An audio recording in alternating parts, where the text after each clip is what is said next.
ಆ ಮೆಟ್ರೋ ನಿಲ್ದಾಣದಲ್ಲಿ ಮಾಸಿದ ಬಟ್ಟೆ ಹಾಕಿದ್ದಾರೆಂಬ ಕಾರಣಕ್ಕೆ ರೈತನಿಗೆ ಅವಮಾನ ಮಾಡಿದ್ರು. ಆದ ಎಡವಟ್ಟುಗಳಿಂದ ಇನ್ನೂ ಎಚ್ಚೆತ್ತುಕೊಳ್ಳದ ಮೆಟ್ರೋ ಅಧಿಕಾರಿಗಳೇ ಈಗ ಮತ್ತೊಂದು ಅವಾಂತರ ಮಾಡಿದ್ದಾರೆ. ತಪ್ಪು ಮಾಡಿದವರಿಗೆ ಬುದ್ಧಿ ಹೇಳಬೇಕಾದವರೇ ಮಹಿಳಾ ಸಿಬ್ಬಂದಿಗೆ ಕಿರುಕುಳ ನೀಡೋ ಮೂಲಕ ತಲೆ ತಗ್ಗಿಸುವಂತ ಕೆಲಸ ಮಾಡಿದ್ದಾರಂತೆ. ಕೈ ಟಚ್ ಮಾಡೋದು, ಹೆಣ್ಮಕ್ಳಿಗೆ ಕನ್ನಡದ ಲೇಡೀಸ್ಗಳಿಗೆ ಬರೀ ಅದದಪ್ಪ ಇದುದಪ್ಪ ಆ ಥರ ಎಲ್ಲ ಅಶ್ಲೀಲವಾಗಿ ಮಾತಾಡೋದು. ಒಂದು ಬುಕ್ಕು ತಗೊಳ್ಳೋ ನೆಪ್ತಲ್ಲಾಗಿರ್ಬೋದು, ಒಂದು ನಮ್ಮ ಪಕ್ಕ ಬರೋದು, ಒಂಥರ ಕೈ ಈ ಥರ ಟಚ್ ಮಾಡೋದು, ಆ ಥರ ಎಲ್ಲ ನಮ್ಗೆ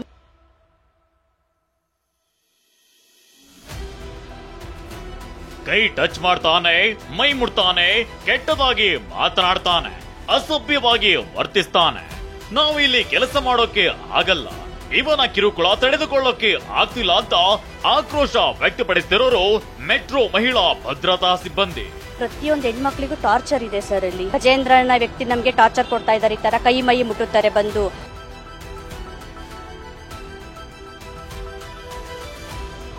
ಮೆಟ್ರೋ ಅಧಿಕಾರಿಯಿಂದ ಮಹಿಳಾ ಸಿಬ್ಬಂದಿಗೆ ಲೈಂಗಿಕ ಕಿರುಕುಳ. ವಿಭಾಗಾಧಿಕಾರಿ ವಿರುದ್ಧವೇ ಸುಬ್ರಹ್ಮಣ್ಯನಗರ ಠಾಣೆಯಲ್ಲಿ ಎಫ್ಐಆರ್.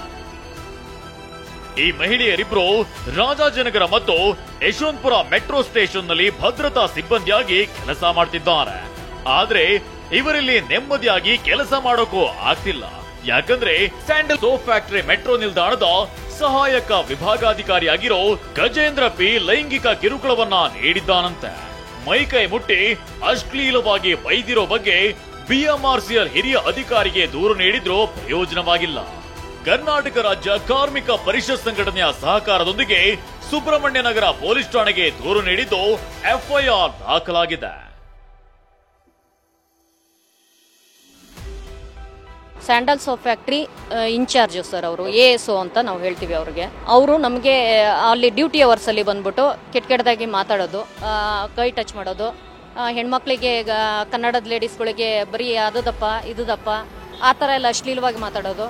ಇನ್ನು ಈ ಬಗ್ಗೆ ತನಿಖೆ ಮಾಡಲು 10 ಜನರ ಕಮಿಟಿ ನೇಮಕ ಮಾಡಲಾಗಿದೆ ಅಂತ ಬಿಎಂಆರ್ಸಿಎಲ್ ಹೇಳ್ತಿದೆ. ಇವಾಗ ಇದರ ವಿಚಾರಣೆನ ಮಾಡದಲೇ ನಾವು ಆರೋಪಿ ಯಾರು ಇಲ್ಲ ಇದರಲ್ಲಿ ಯಾರ್ದು ತಪ್ಪು ಅನ್ನೋದಕ್ಕೆ ನಾವು ಮಾಡೋಕ್ಕಿಂತ ಮುಂಚೆ ಇದನ್ನ ನಮ್ಮಲ್ಲಿ ಇರುವಂಥ ಒಂದು ಕಮಿಟಿ ಮುಂದೆ ಕೊಡ್ತೀವಿ.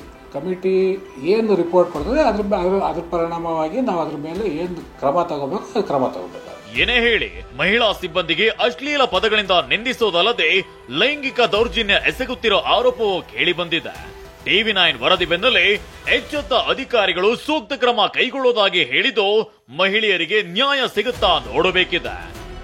ಕಿರಣ್ ಸೂರ್ಯ, TV9 ಬೆಂಗಳೂರು.